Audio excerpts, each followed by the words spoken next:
My name is Emily. I am a public experience librarian at the La Crosse Public Library.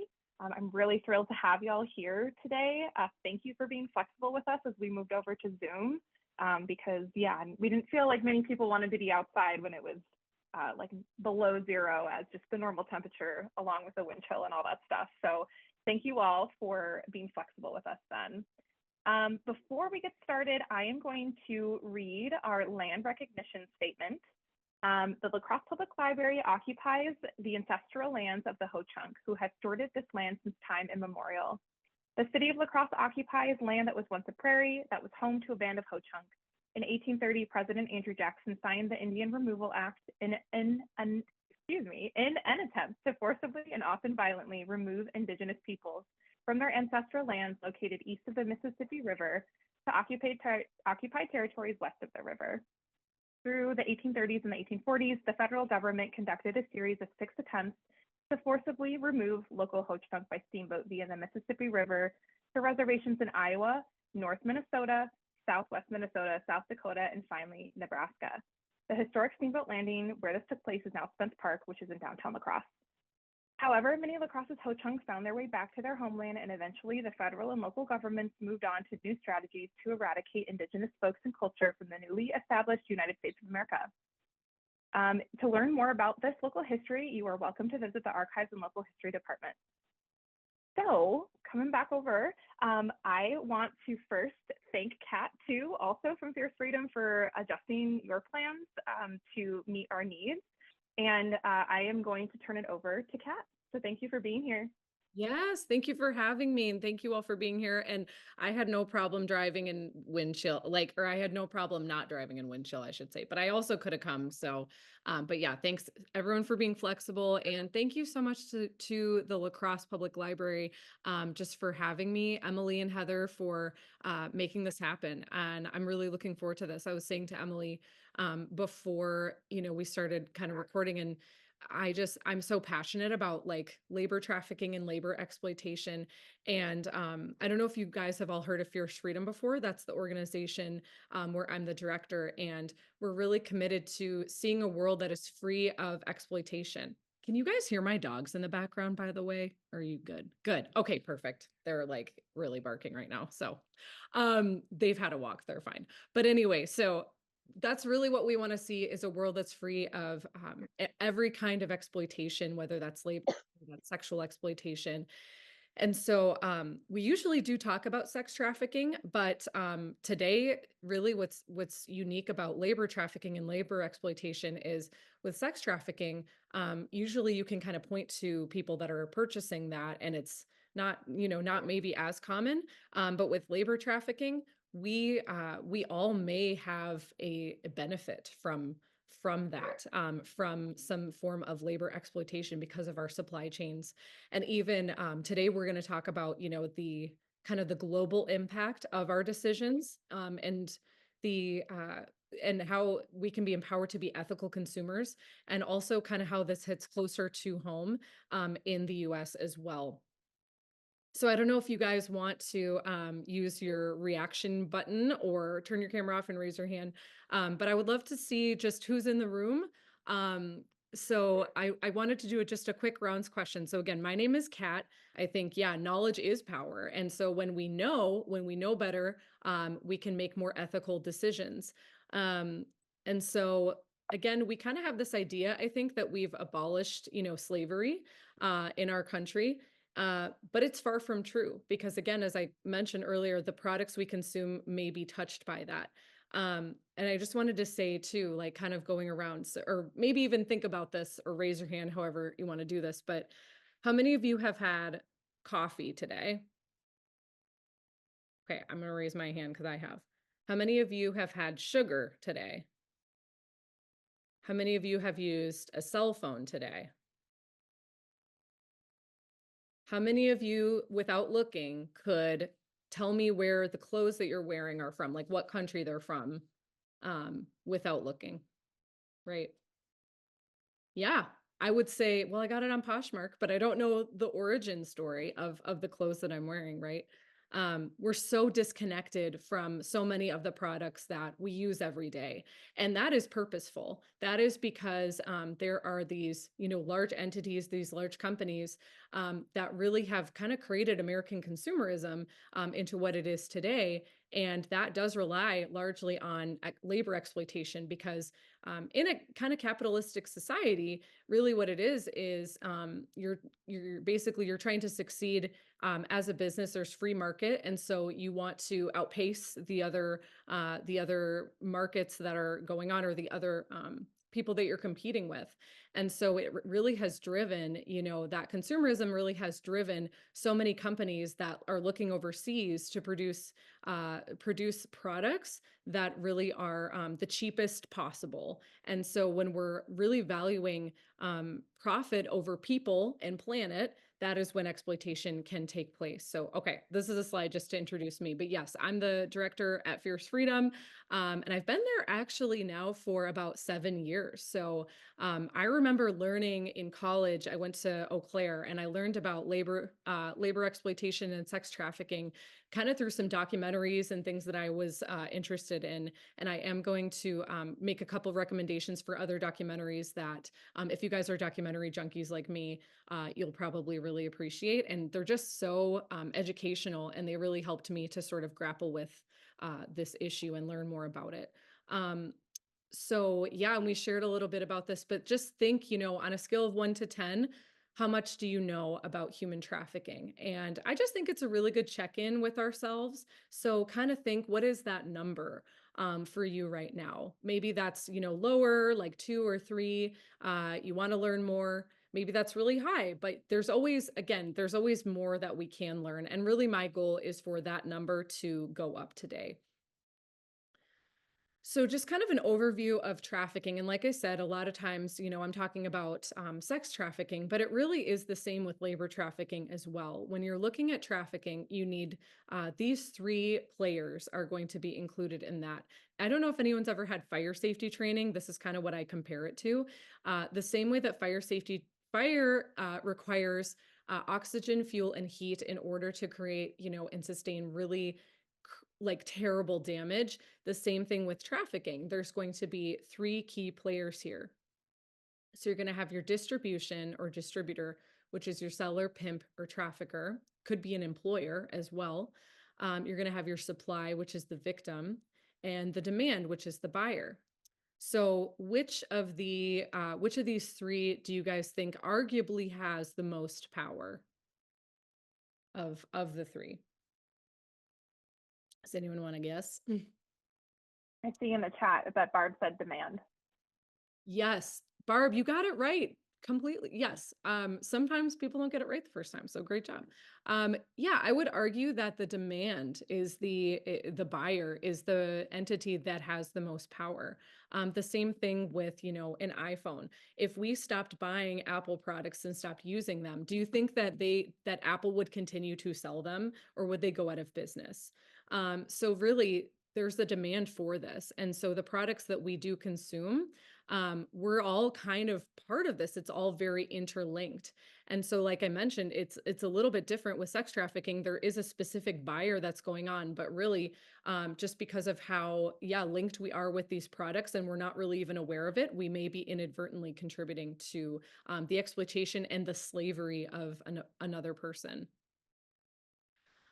So this is just kind of a statistic here talking about forced labor. 40.3 million people are in modern slavery, including 24.9 million in forced labor.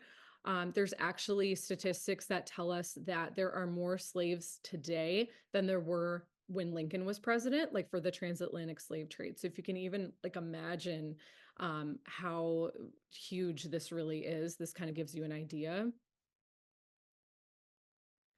So again, we kind of talked about consumerism, and we have this idea of just, like buying and consuming all the time. And Black Friday has kind of taken over Thanksgiving a little bit, right? Because we're trying to get those deals. And we have like fights are breaking out, wanting to get the best deal. and people like standing in line, and we've all done it, right? Like I feel like we've all been like, yeah, I definitely want to get the best deal. And oh, I shouldn't shop at Amazon. I know that, they're probably not as ethical. I think that there's these sort of ideas that we have in our heads, but it sort of doesn't really, but then there's the idea of saving money. And so that's a really strong impulse that I think a lot of us can relate to. And so if we don't really know what the harm is, then we're not going to act differently, because really what we're competing with is these companies that are spending so much, like inordinate amounts of money to really capture our attention, and to capture and for us to spend money. That's what they're really invested in, is just getting us to continue to buy and to purchase. And we're not really aware, again, of the consequences, and we're not really linked with those products as well. So yeah, the cheapest always wins. That's usually how this happens. But then we compare it to images like this. So this is from the Rana Plaza collapse. This was in April of 2013. The Savar building collapse. This was a structural failure that occurred in the Dhaka district in Bangladesh. There was an 8-story commercial building called Rana Plaza, and the death toll was around 1,000 people, 1,134 people, approximately 2,500 were injured, who were rescued from the building. So this structure, this huge garment factory, did not have safety regulations, and basically ended with, over 1,000 people who perished because there wasn't money, and there wasn't anything invested in their safety. So it is known as the deadliest accidental structure failure in modern human history, and the deadliest garment factory disaster in history.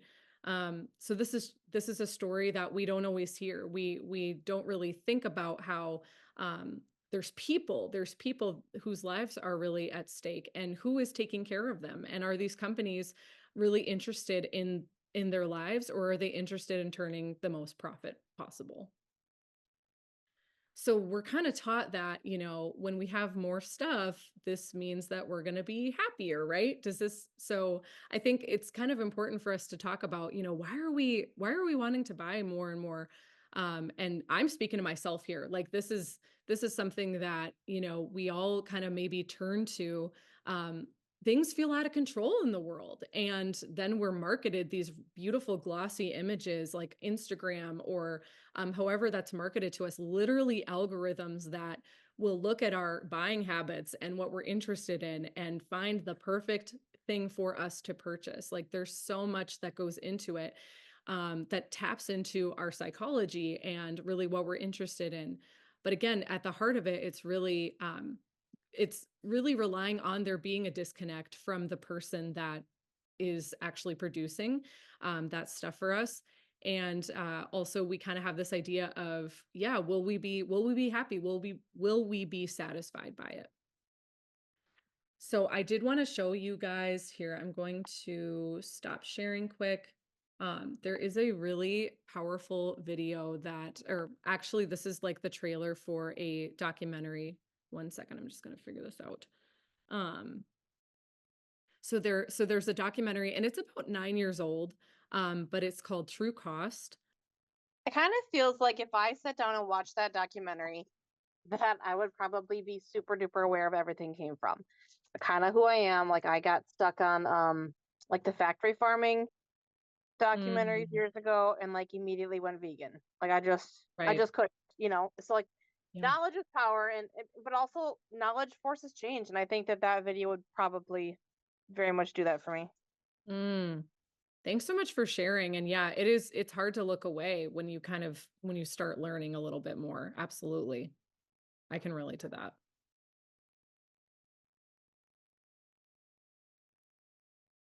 Yeah, and you can do so that movie has been out for actually I think like 9 years, and you can do a showing. So if the library ever wanted to do a showing or anything like that, you can also purchase it online. At one point I thought it was available for free, but I just looked today and you can purchase it. So if anyone wants to see the full thing. Anyone else wanted to share anything that they saw that surprised them, or so yeah, So kind of, it's just very telling, I think, that, fast fashion companies emphasize, quick, affordable trends, but this does come at a true cost of environmental degradation, human trafficking, labor exploitation, and just disposable culture, disposable people, really. And then and then the other side of that is like slow fashion. So that kind of champions sustainability, ethical production, and mindful consumption, natural products. And so, yeah, there are companies out there, there's certifications out there that we will talk about that really are these slow fashion companies, and you have to kind of do your research, and you kind of have to work a little bit for it. But because again, these companies are invested, these larger companies like H&M and fast fashion companies, they don't want you to be aware of the reality of it. Many of them actually, it's called kind of greenwashing. They have these labels that say environmentally friendly, and you kind of have to like really, again, do your research and look into what does that mean? Like, what certification do they actually have? And so again, we all kind of contribute to that. We all contribute to consumerism. Does anyone want to guess this trivia? The average American now generates blank pounds of textile waste each year. It is C. It is 82 pounds of textile waste every year. So just thinking about, in true cost, that trailer, you kind of saw some of those, just again, the piles of clothes and textile waste. And what happens too is it goes to these countries. So these other countries, like Haiti, have basically they receive all of the waste of European and American countries. And so they have so much waste that's just dumped onto their shores. And I think it's because they must have like contracts that they get paid. Their government must get kind of some kind of a dividend with that. But really what's happening is those clothes cannot be broken down enough by the environment. And so it's kind of like how microplastics are in our water as well. Just these different, like the debris and the things that are the cotton and everything, and even the polyester, and how that's created by fossil fuels as well, that is not really breaking down. And so the people are trying to keep up with this, but they're just getting so much waste. It's really kind of taking over their land. And so here are some of the top industries that have, child labor or forced labor by production sector. So a couple of these, like I kind of mentioned at the beginning, we use sugar, we use cotton, coffee, all of these things, we can really see in our daily use. And just one of these, chocolate, for instance, it was just Valentine's Day, so probably a lot of us enjoyed some chocolate. So child laborers on cocoa farms often will work long hours, and sometimes up to 14 hours a day. A lot of this is on the Ivory Coast in Africa. And they will use chainsaws to clear the forests, and cutting bean pods with a machete. A former enslaved cocoa worker said, "Some of the bags were taller than me, and it took 2 people to put the bag on my head, and when you didn't hurry, you were beaten." So they're just facing these very dangerous conditions, these children. And a lot of them are sold into this. A lot of them are sold maybe by parents who have really no economic, there's not a lot of economic promise like where they're at. And so they do sell their children into it. Some children are actually taken as slaves by these, these overseers, and then they hire people to go, and they take them on their, there's another documentary that kind of shows this.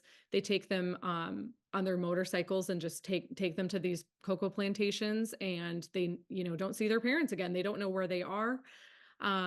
And so many of them are so young, and they're not legal to work. But again, labor traffickers and these plantation owners just work around those things. A lot of times kids are able to, cheaper labor. And in some cases, even with machinery and things like that, they have littler arms. I remember before, in the Industrial Revolution in the US, before there were labor laws, that was why a lot of kids were used for machinery. But this is still happening. We have a lot of these laws in place, but they're not, internationally everywhere. And that's why too, a lot of these these companies like, so Nestle, for example, is one, and they moved so much production overseas. They moved to India, they've moved to Africa, and because they can't get away with the same environmental practices and the same labor practices because there's better laws in Europe and America. But what they'll do is they'll just export, they just basically import that from other global factories that they have. And so again, you can look up their footprint, their environmental footprint, and they are not abiding by the laws that we have, but we're importing those goods. So really, again, even and if you look at like a candy bar wrapper, it'll say mixed sourcing. So you really can't, what does mixed mean? So really there's just definitely a chance and likelihood that that is touched by slavery. So here's kind of another trivia as we're talking about, again, so many of us are using our phones, smartphones or laptops. What is this is kind of goofy because one of these I think is like what in X-Men, like I have like B vibranium is like from from what's his name? Oh my gosh, Wolverine. So obviously that's not it. But what of these is found in lithium rechargeable batteries and electronics? Does anyone want to guess? Yes, cobalt. You guys are right. So yeah, many of that is in laptops, smartphones. And so really, again, much of this labor is in the Democratic Republic of the Congo, which if you guys have taken any history classes, like I took some history classes and learned that really there is such a history of labor exploitation there, and it's still going on to this day. And I found this really interesting podcast as well. I can definitely share the link, and I kind of have it in the next slide. But this is Siddhartha Kara. He's a Harvard researcher and associate professor of modern slavery at Nottingham University. He said, all cobalt sourced from the Congo is tainted by various degrees of abuse, including slavery, child labor, forced labor, debt bondage, human trafficking, and incalculable environmental harm. And I just thought this, image is really telling here. This is just, these long shifts, and yeah, this is going on. So these are for our batteries that we use in our phones for that rechargeable battery. So, and what can happen too, not only is it labor exploitation, forced labor for children as well, but a lot of times sexual exploitation is going on as well with these, young girls that are coming or women that are coming and working, and they're getting paid, a few dollars a day. And they're providing this cheap labor. And again, these young women and girls are not having any protections. Their overseers may just do kind of whatever they want. They might be in a really militarized zone as well. And so these soldiers kind of come in and kind of have their way. So a lot of times too, with sex and labor trafficking, they can really go hand in hand and really overlap in ways we maybe wouldn't have assumed as well. Also, there may be harmful exposure to radon, which is a radioactive substance associated with lung cancer as well. So really, really harmful conditions that are going on. And they have these mines that are all hand carved as well. And there can be cave-ins. It's just very dangerous working conditions that are going on. And that's just one example. So, and one thing that I kind of did want to mention as well in the Congo, this was something that I thought was really interesting because I think there's this idea that, yeah, they're getting paid a couple dollars a day, but what about, the cost of living must be really low there. And so I actually did some research, and I found in 2022, nearly 62% of Congolese, which is 60 million people, lived on less than $2.15 a day. And a gallon of milk in the DRC is $7.23. A single person estimated monthly cost is $1,135 without rent. And working in these mines pays about $20 a week. So I get that people have this sense that, oh, it's probably fair wage for where they're working. It's not fair wage. I mean, the cost of living for them is not even, I mean, it's actually quite in some ways similar to what we're facing. So just be thinking about how, yeah, I mean, this is out of desperation that they're taking these jobs, but it doesn't mean that they're being paid for them, what they deserve. And again, there's not accountability. There's not really accountability that's happening. And there's a lot of, secrecy with these unethical labor chains that are going on. So we as consumers do have power. So we'll talk a little bit about that. So what about in the US? What is happening? So we talked about, globally, how we're kind of disconnected, but there is labor exploitation that is going on as well, just right here in our country too. So this is from Harold D'Souza. He was actually on our podcast a couple years ago, and I went back and I pulled his episode as he was talking about his experience of labor trafficking. And he's also the founder of Eyes Open International. And he said that 90% of labor trafficking victims are foreign nationals, 80% are men. So often they are really preyed upon. And if you think about it, in his story too, it's like you're coming into the US and you sort of have this idea that you have a job opportunity and there's this person who's your employer who's offering it, and they promise to take care of all the paperwork. Oh yeah, it's above board, it's legal.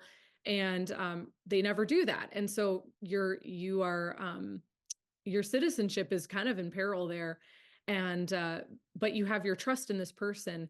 And basically they have all these sort of debts that you've accrued over the course of like, oh, I brought you over here, I'm providing you with somewhere to stay, they're having them live on the property. And so because of that, now you owe me this, you're going to be working this off. So they basically are working off debts that they never will truly pay off. And again, you don't have your documents. Maybe you gave your documents to this person who's promised to kind of take care of things, which is normal, right? You would think, oh yeah, of course I have to give my documents to my employer. But now they have them and they won't give them back to you. And so how do you prove, anything of your status? And so some of the ways that this can look is unpaid wages, long hours and heavy workloads, inadequacy of rest days, as I mentioned, immigration or foreign national status, low industry safety standards, and poor health. Also dressed inappropriately for the weather. This was something kind of interesting that Harold had shared because his kids were actually going to school, and his trafficker was somebody that he met in India. He lived in India with his family, and he was promised this amazing job with benefits. And he actually was trafficked in Ohio. There was a restaurant that this man owned. And he said that his kids were even going to school and his kids would help work in the restaurant with him and his wife. And they just worked around the clock.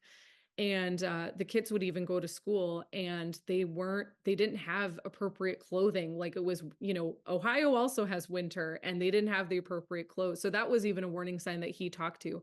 But yeah, your employer is not really that invested in, like making sure that you go to the doctor, and they don't really want any questions being asked as well. So again, poor living conditions, isolation, definitely keeping you isolated, keeping you on the property. Seasonal or temporary work might be involved. I did some research on this a while back too, and found that even like the Olympics, even big sporting events where they need to have big, stages built, a lot of times they use really cheap labor to do that. Lack of knowledge about their community. So that person, if you even interact with them, a lot of times they are kept away from the public eye. They might be working on, in the agricultural industry, but let's say they were in a restaurant or something like that. Again, that is a foreign national person. They may not even really have English as their first language. They may not know what resources are available. They put their trust in somebody who now is exploiting them.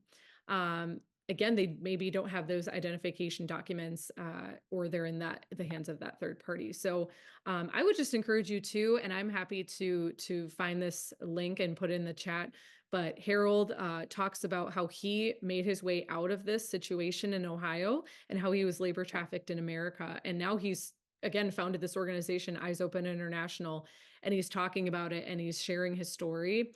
I thought it was really interesting. He talked about how his wife was one of the key influences here. He said, as a man, it was really hard for me. I had taken my family to America And, now we were in this terrible situation, and he had his boss, show him this check for $75,000 that he had earned. And then he tore it up and he said, "You haven't earned this yet," just basically saying, "You're still paying me back for all these fees that you've accrued." And so his wife was just like, "I've had it. I can't do this anymore." And so she was part of the reason that he finally said enough is enough, and got help. So we were able to have him on our podcast, and it was really great to just hear his perspective. But yeah, this is real, and unfortunately, I don't think talked about enough, because it is more invisible. I think with sex trafficking, which is what we often will talk about. There's going to be maybe more visibility with that, because you're having to go and solicit to then pay your trafficker, pay your pimp. With labor trafficking, you might just never even see these workers. They're out on the farm, they're out working. If they're in a restaurant, they're not in the front of the house. And so it's really easy for them to be more invisible. So that's why it's so important that we're telling these stories. So again, I kind of mentioned how this works. And this is really, and it is similar, I would say. It does overlap with sex trafficking as well, because there is kind of the grooming process that will take place, sort of the carrot. And so the bait is how this works. Victims will hear about a job opportunity from someone that they know. Job perks of free housing, benefits, health, dental care, tuition. It sounds like a wonderful opportunity. They maybe don't have that opportunity where they're currently living. Then the switch happens. So once the pitch is made, the recruiter will then pressure victims to quickly sign contracts they don't understand and pay a high recruitment fee. Um, and then really what it is now, because of their vulnerabilities, and maybe again, they didn't know the language, they put their trust in the wrong person, that victim is subject to multiple forms of mental, physical, or financial abuse at the hands of their employer. I would even say that, again, where this goes with sex trafficking is, illicit massage parlors. That's something that we've seen that's really common in the US. It's I think it's a $10 billion industry. And oftentimes, somebody is brought in from another country. They're told that they will have this really wonderful job position.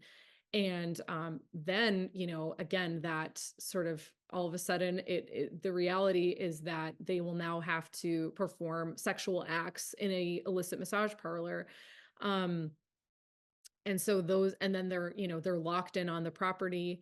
And I know in Eau Claire, we had a bust, like in 2019, there were 2 illicit massage parlors. I remember I noticed one, and I think I called the non-emergency number, and I think I reported it to the hotline. So, and that was one of the ones that was busted. So definitely fit the mold of that. And we can talk more about that if you guys are interested, but there are some trainings available to spot that. Basically they're open, 24 hours a day. The cost of the services are way lower than normal market value.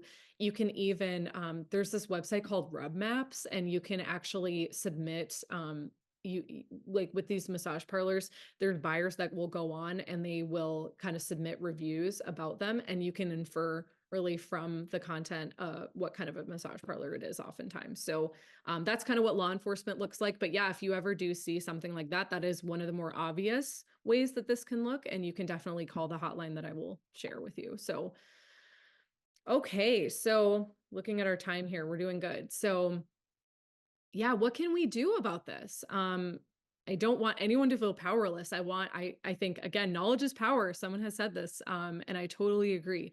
There are ways that we as consumers can take that power, and we can vote with our dollars and be mindful, and we can change the tide.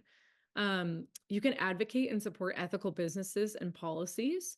You can hold companies accountable through social media.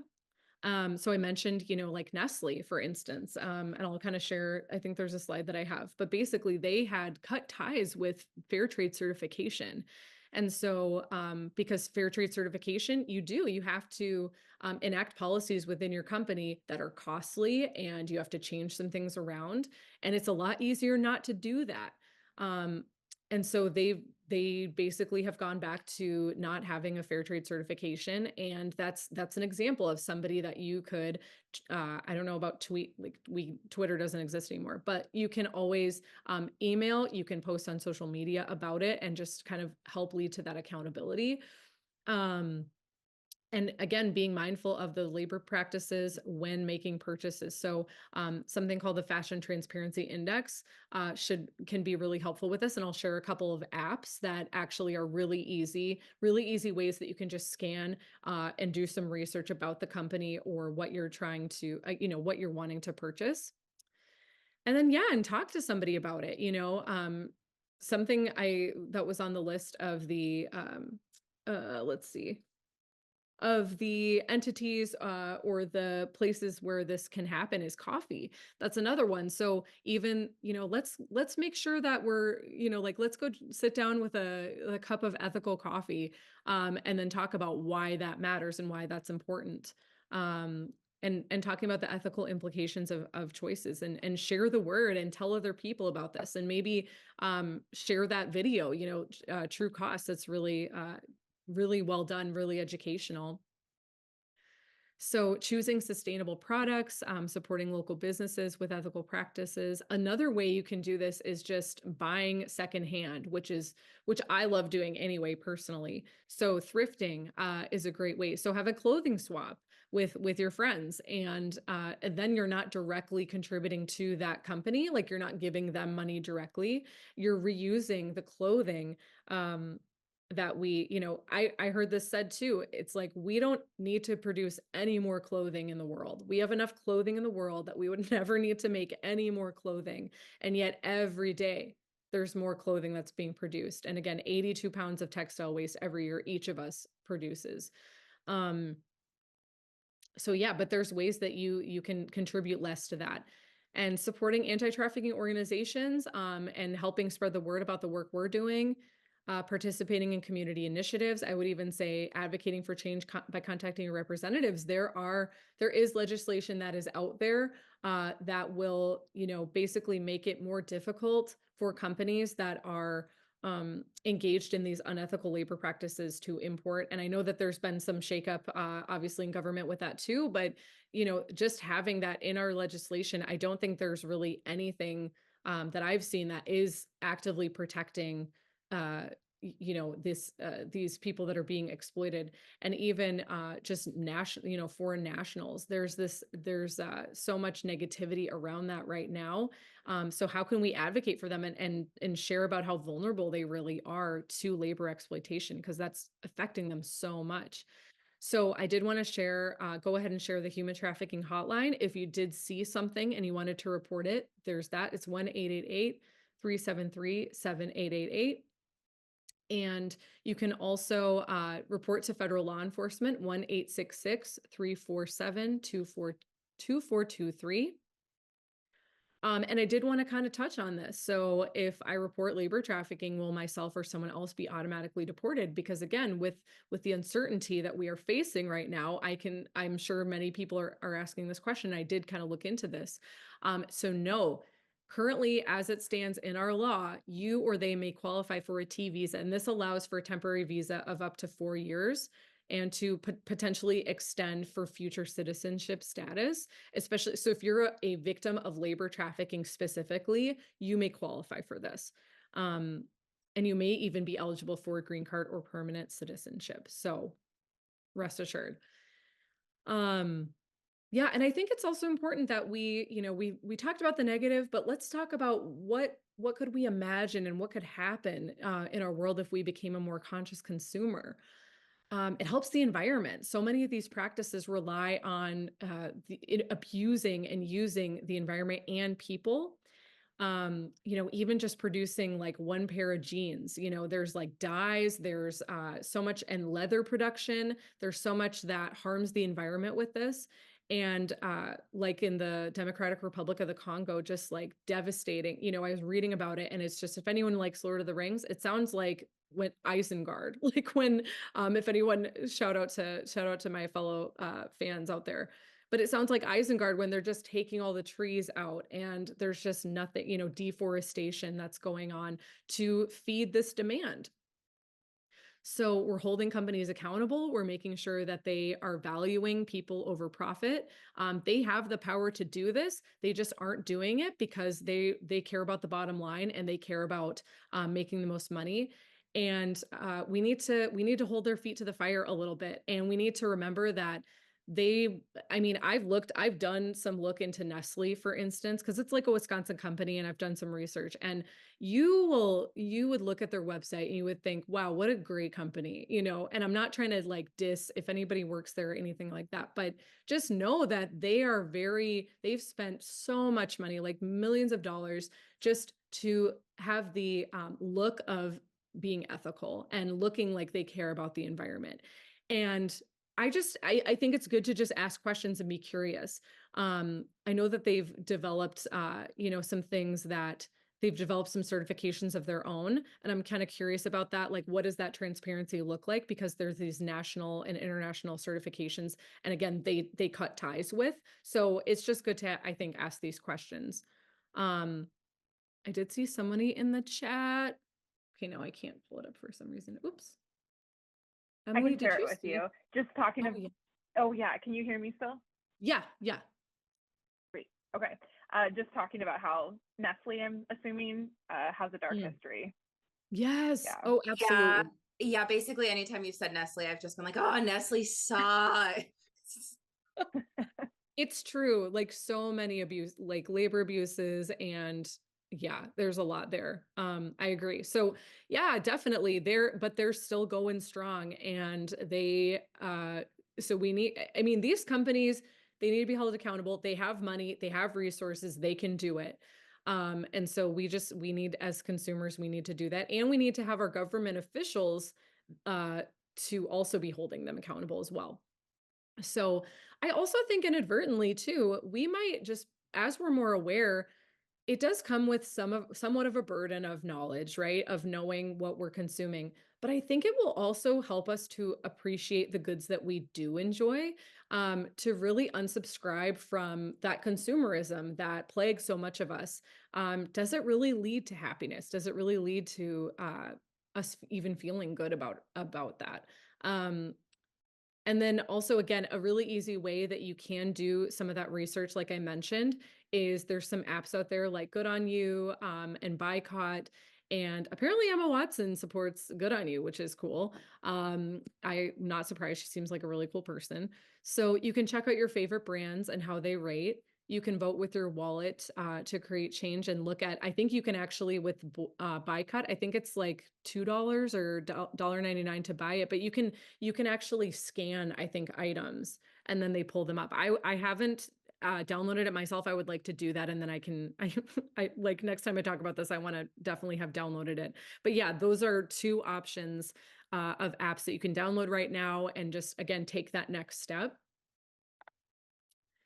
And yeah, look for these certifications and kind of do a little bit of just a check and glance. I believe that Aldi, like if you guys shop at Aldi, which I always shop there, they will have Rainforest Alliance certified chocolate.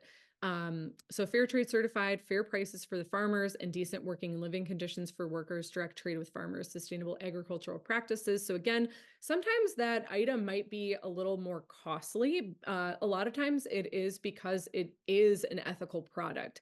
So that does mean there is a little bit of a higher cost. But again, as we're seeing, it's worth it. And it actually might make us really appreciate, when we are purchasing something.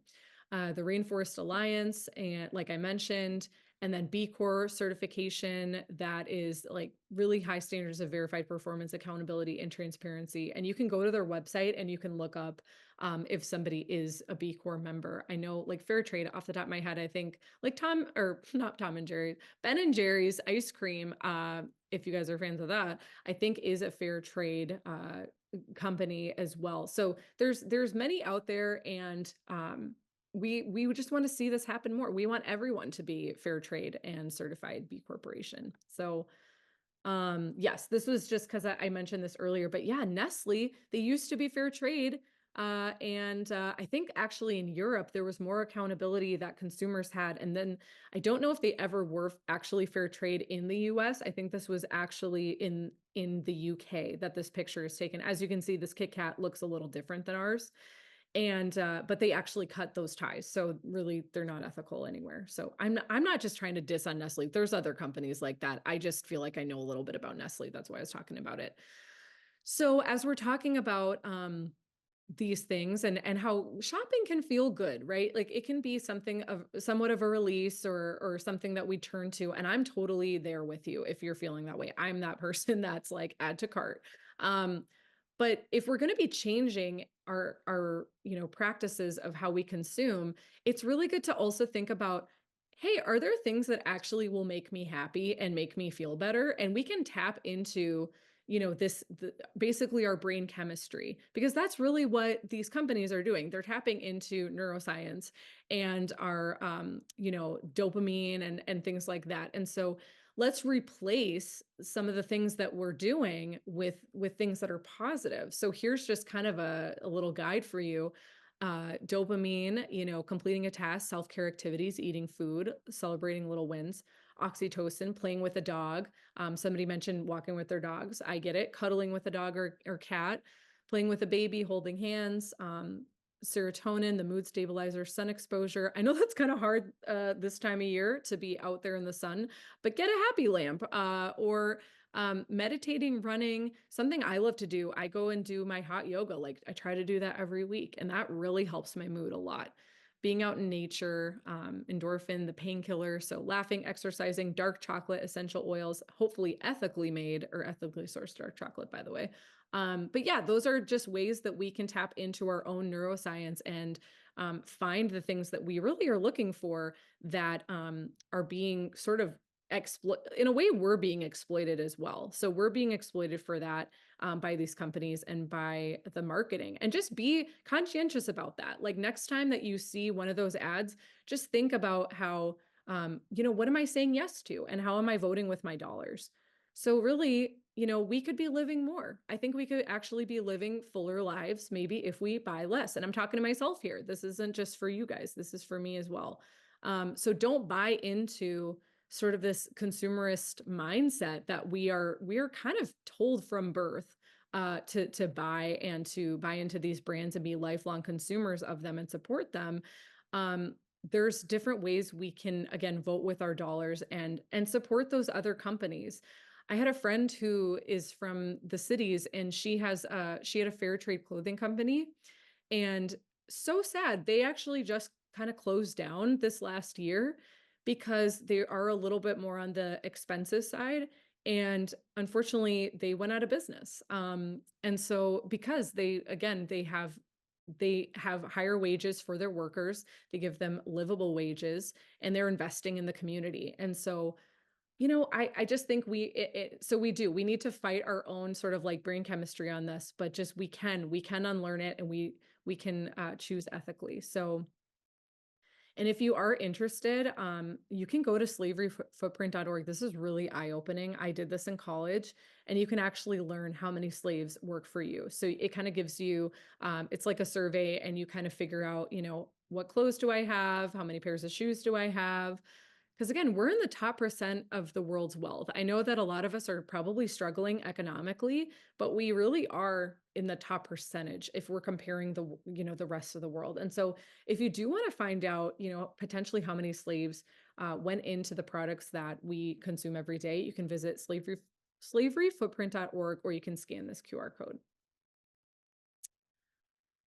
So one last QR code for you all. If you wouldn't mind taking this post survey, I get it that maybe some of you are on your computer, but if you have your phone with you, and you want to go ahead and scan that would be amazing. Just because it helps me sort of learn, from you, like what was impactful to you and what could I do, better next time, or just things that you took away. I would also love to hear just right now, as we're talking, what was impactful to you. And if you do have any comments or questions or want to talk more, you can email me, kat@fiercefreedom.org. You can also visit fiercefreedom.org as well. So thank you all for being here. I just really appreciate you spending your evening this way and taking the next step in the fight against labor trafficking. Really happy that you all decided to do that, and I really appreciate it. I do want to invite you to, if you want to learn more about Fierce Freedom and some of the work that we're doing, we do have our spring gala. I know a lot of you probably don't live in Eau Claire or that area, but maybe you could stay overnight and hang out. So we are doing this, and we do have a pay what you can option as well for ticketing. So yeah, whatever you're able to contribute, that's amazing, and we would love to see you there. So I also had a document. All right, let me see. I would love to share this with you. So I'm going to go ahead, and there's a document that I have on our website, and it's kind of just like ways you can become a more ethical consumer. So some of the things that I shared in the slides just talks about that, and even some kind of Wisconsin local companies where you can shop and yeah, spend your money wisely. So all right, I think I've talked more than enough. So thank you guys all so much for letting me chat with you tonight. And yeah, I wanted to open it up for any questions or comments from anybody. So I haven't had a chance to look through the document you uploaded, so that might kind of answer this question, but I was just hoping that you could speak a little bit more to the general like decision slash knowledge fatigue that comes with some of this stuff. I feel like I am struggling a lot with like the amount of suck in the world and like being overwhelmed with having to make those decisions, if that makes sense. Absolutely. Absolutely. And I think that if you just do maybe one thing, like what is that one thing that you maybe could do? And maybe that's just downloading, one of the apps that we talked about. I absolutely am with you. And if you feel overwhelmed, you won't do anything. So I think, yeah, definitely just do what is reasonable. And I think too, just counterbalance a lot of this with goodness. So kind of tapping into what are some of those happy chemicals that I can do? What are some ways that I can take time for myself so that I'm able to even process this information? Because it is a lot. And yeah, and then maybe just when you're coming from like a rested and good place, then you're able to even take this and act on it. So if there's one thing that you took from tonight, that's amazing if you can do that. And yeah, just do what's reasonable for you and honor what you need. And I think that's really important to talk about too. And thank you. Yeah, absolutely. Yeah. I think to be sustainable in this work, just a side note too, it's like I've definitely had to develop those rhythms in my life of setting something down. Like there's times where I hear a story and I have to just say, nope, I can't listen to that right now. And I have to come back to it, or I have to just put it down. And that's absolutely legit. It I'm looked like in the chat that, oh yeah, did you see it? I do. Yes. So unfortunately, I don't know if there are any ethical alternatives, but I'm going to take your question and I'm going to make a note of that because I would be really curious.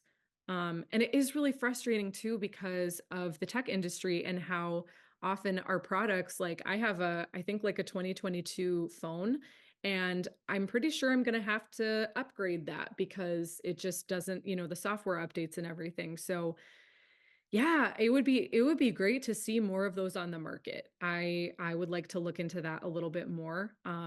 Because yeah, we're definitely not encouraged to hold on to those devices. We're encouraged to continue to upgrade and update and throw them away.